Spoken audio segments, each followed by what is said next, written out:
Hi guys, this is Bhumit Nahar, and from today onwards I'll be starting a new series on my YouTube channel where I'll be discussing about certain topics of CFA and also some finance related to make the topics or the video interesting, right?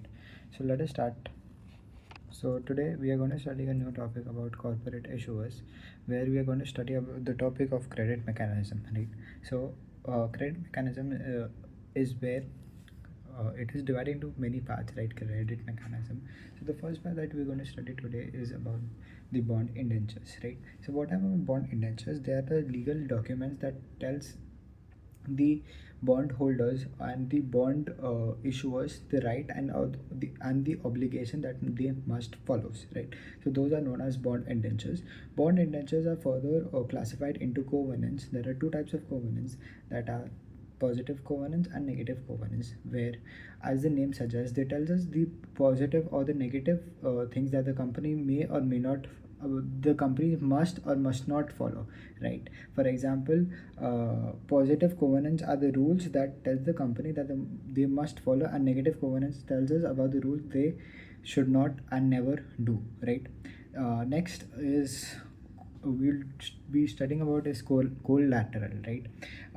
When a company issues certain bonds, they have to keep certain collaterals, that is their assets, so that if the company defaults, their collateral can be used to repay the debt holders back, right?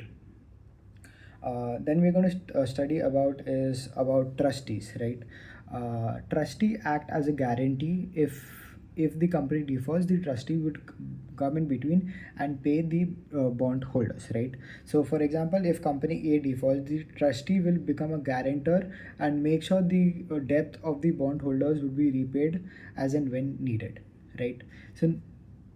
So next we're going to study about credit committees, where if certain companies default, I and like we as a bondholders might make a group as a committee, where we'll make sure that the our money is paid back uh, as per rules and regulations.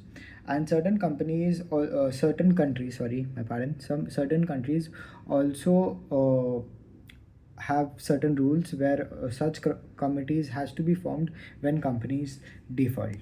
And then certain bondholders may come forward and create some committees like ad hoc committees, where their motive is to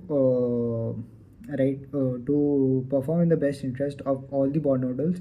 The ad hoc committees might not be in certain that they have all the bondholders, but their main goal or their main motive is to act in the best interest of my bondholders, right? So that's it guys for today. Thank you.